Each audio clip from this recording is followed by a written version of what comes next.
Hello, this is Business 200 Principles of Marketing, and I'll be going over Chapter 1.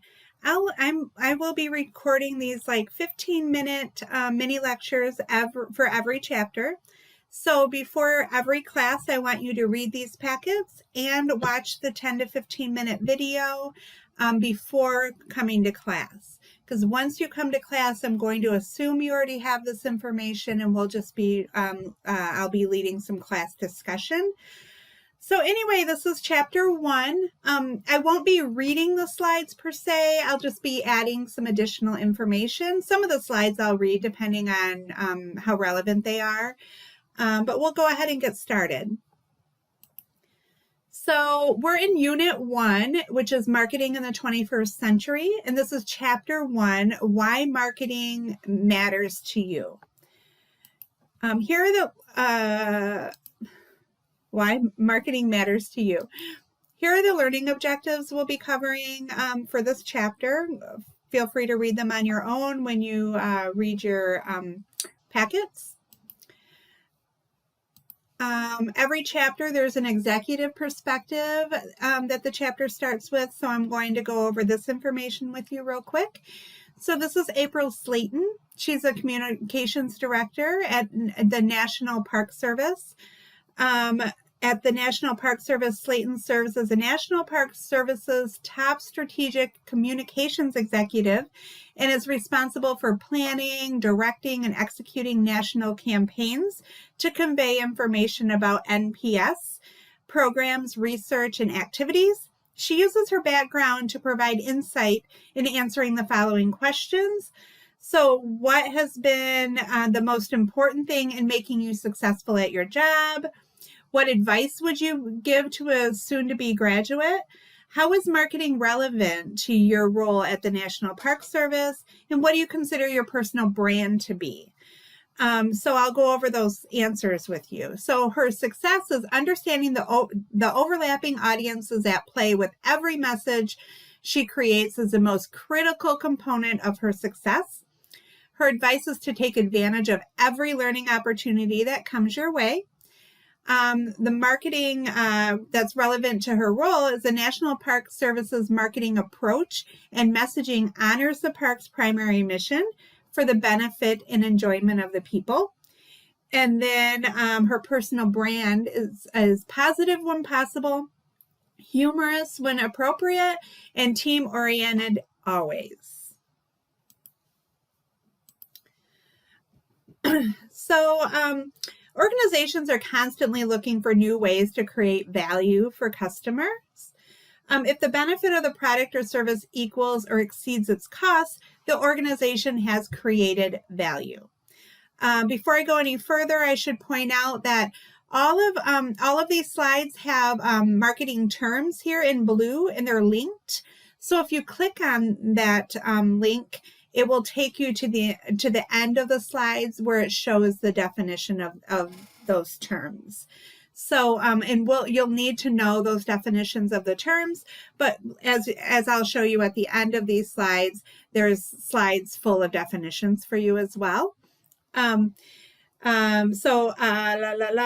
key ingredient for creating value is providing consumers with benefits that meet their needs and wants. Over 80% of all new products fail, a percentage that remains consistent in good and bad economic conditions. So a firm must communicate not only what its product is, but what value the product brings to potential customers. The supply chain encompasses multiple companies that are directly linked by one or more of the upstream and downstream flows of products, services, finances, and information from a source to a customer. And then that part of the supply chain management that plans, implements, and controls the flow of goods and services and information between the point of origin and the final customer is called logistics. So here is a picture of marketing creating value here for Apple.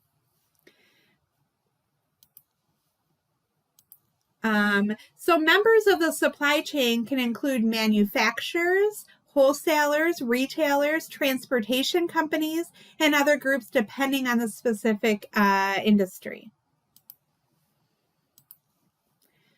So prior to the 1920s, most firms throughout the U.S. and the rest of the developed world focused on production. So everybody was making products. Firms had a production orientation in which they focused on efficient processes and production to create quality products and reduce unit costs. As the size and the impact of sales forces grew, many firms shifted to a sales orientation in which personal selling and advertising were used to persuade customers to buy new products and more of existing products. Here's a picture of Henry Ford's production line that came about during the production orientation era. So after 2 decades of economic depression and World War, the U.S. entered an era of expansion beginning in the early 1950s. Demand for goods and services increased significantly. Products that had been in limited supply during the war flooded the market, forcing firms to develop new strategies to compete. As a result, a strategy focused on the consumer called the marketing concept began to emerge. The marketing concept reflects the idea that a firm's long-term success must include a company-wide effort to satisfy customer needs. The marketing concept is characterized by a customer orientation, which stresses the idea that everyone in a firm, from salespeople to accountants to human resource managers to administrative assistants, should assess and then satisfy a customer's needs. As technology and other changes impact the business world, firms will need to explore new models that address what customers want and how they prefer to receive information. The e-retailer Amazon is an excellent example of a company that uses relationship marketing to provide personalized product recommendations and delivery options to meet individuals' needs.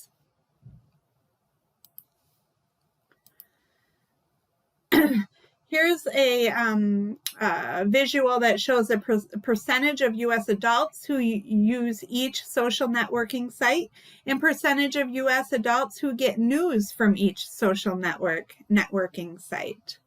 As you can see, Facebook is the most popular.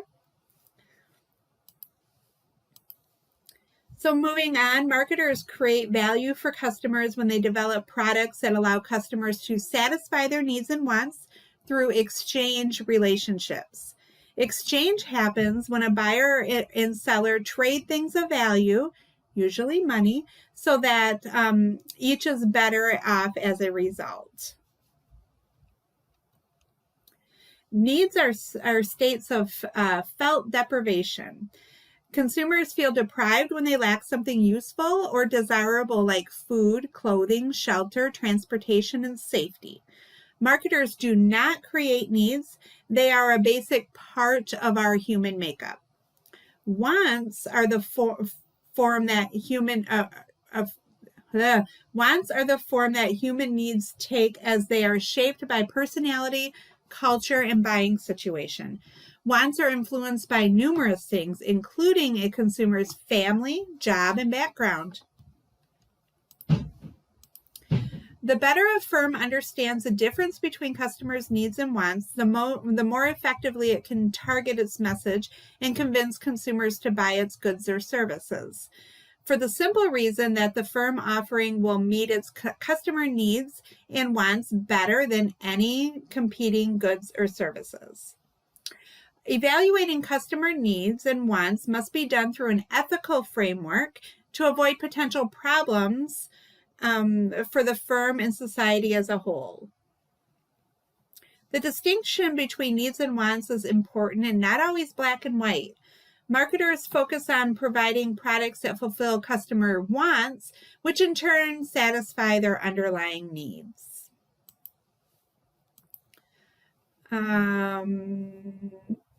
Here's just a picture of a salesperson providing a solution to somebody's wants.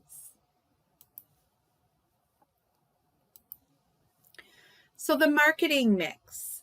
The marketing mix is product, price, place, and promotion. And it represents everything that a firm can do to influence demand for its good, service, or idea. The 4 P's of the marketing mix provide marketers with the tools to increase customer awareness, sales, and profitability. The marketing mix typically begins with the product because without it, a firm has few, if any, decisions to make when it comes to price, place, and promotion.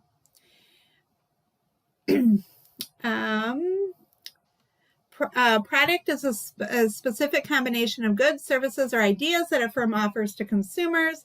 Products can also take the form of services, such as those provided by an attorney or electrician, or ideas like those offered by a consultant. Price is the amount of something, money, time, or effort, that a buyer exchanges with the seller to obtain a product. Setting a price is one of the most important strategic decisions a firm faces because it relates to the value customers place on the product. Pricing is typically the easiest marketing mix element to change, making it a powerful tool for firms looking to quickly adjust their market share or revenue. Revenue is a function of the price of a product multiplied by the number of units sold. If the firm sets the price too high, it will sell fewer units, thus reducing revenue. If the firm sets the price too low, it may sell more units, but could still see reduction in overall revenue if the money earned from the additional units sold isn't enough to offset the lower price. Here's a visual of somebody comparing prices. So place includes the activities a firm undertakes to make its product available to potential customers. People also use the word distribution for place. Companies may be able to distribute products to customers where they can buy and consume them without difficulty. Even if you have the right product at the right price, if the customers cannot easily purchase a product, they will likely find a substitute. And promotion is all the activities that communicate the value of a product and persuade customers to buy it. Promotion include advertising, public relations, personal selling, and sales promotion. A successful firm's whole promotional strategy is better than the sum of its parts. It effectively integrates advertising, public relations, personal selling, and sales promotion to communicate a product's value to potential customers. An integrated approach will always be important to the success of a promotional strategy. But in recent years, the way a firm executes its promotional activities has evolved. The term social media refers to a group of internet-based applications that allow the creation and exchange of user-generated content. Firms that use social media for promotion try to create content that attracts attention and encourages readers to share the content with their social networks. Social media communication is driven by word of mouth, meaning it results in free media rather than paid media. It's also become easily accessible to anyone with internet access. The combination of activities that comprise the marketing mix, the 4 Ps, product, price, place, and promotion, highlight some of the strategic decisions that can affect each of the marketing mix elements. Beginning with the product, the marketing mix flows clockwise to uncover communication made to consumers.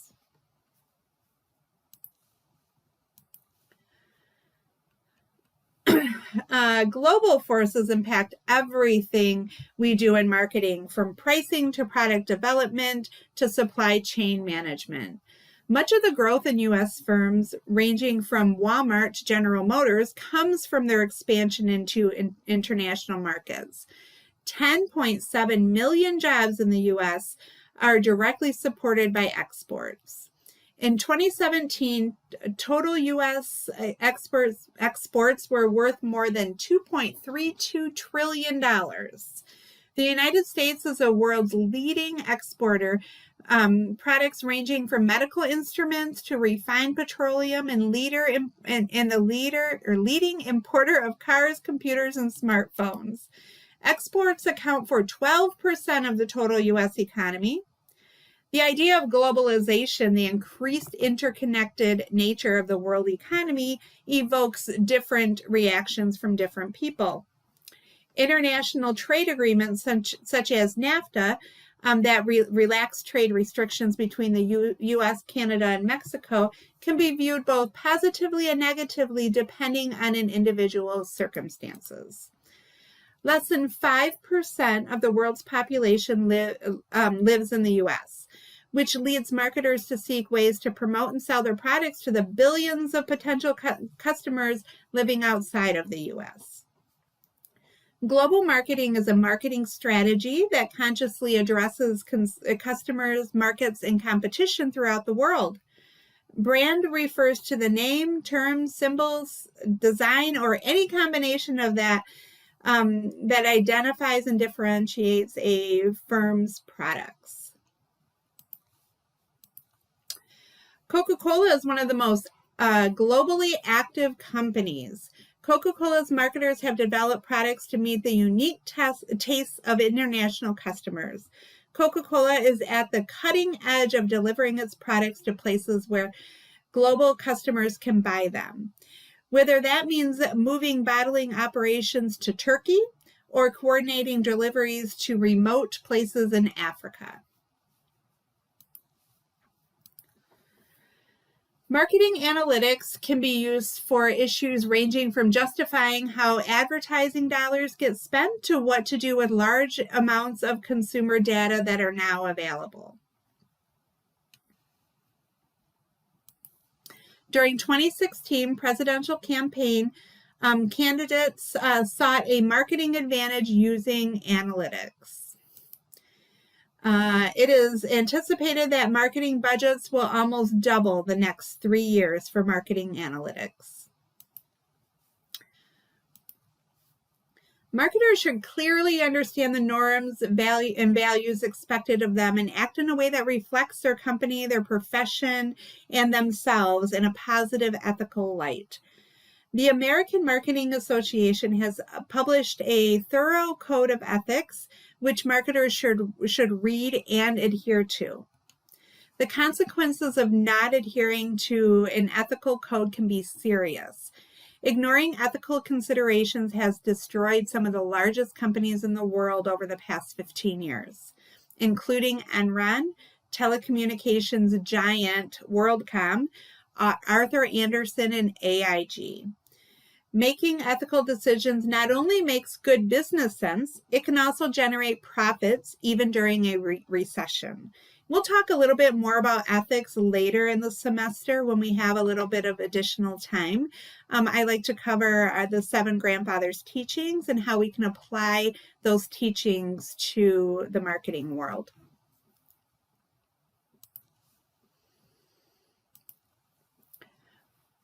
This figure compares the performance of the 2017 world's most ethical companies in the U.S. Large Cap Index. So here are the trends affecting marketing. Despite the positive impact ethical decision-making can have on a firm, the ethical choice is not always clear. You can apply the systemic decision-making framework to ethical problems. Nonprofit organizations are a growing part of the U.S. economy. Nonprofit organizations employ nearly 11 million American workers, and they continue to employ and even hire workers during the recession that began in the late 2007. As with for-profit firms, marketing efforts are an essential part of the success of nonprofit organizations. Successful marketing helps nonprofit organizations, including hospitals, charities, universities, zoos, and churches, attract membership and much needed funds. The marketing principles that apply to for-profit firms also impact nonprofit firms.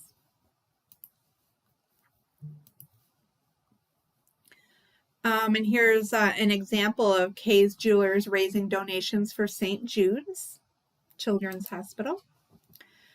And here's another spotlight on a professional, our marketing professional. Murray Watts works for Noble Biocare, the world's largest dental implant company.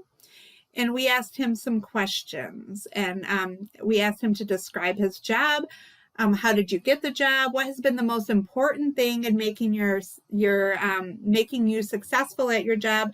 What advice would you give to soon-to-be graduates? And what do you consider your personal brand to be? So his job, he sells dental implants, regenerative solutions, navigational surgery units to oral surgeons, periodontists, prosthodontists, and general dentists. Landing the job, he continually built his brand and experience using LinkedIn to showcase his accomplishments. His success, being a continual learner, is the biggest asset to his career. His advice, trust the process, and his brand be seen as a thought leader in the space.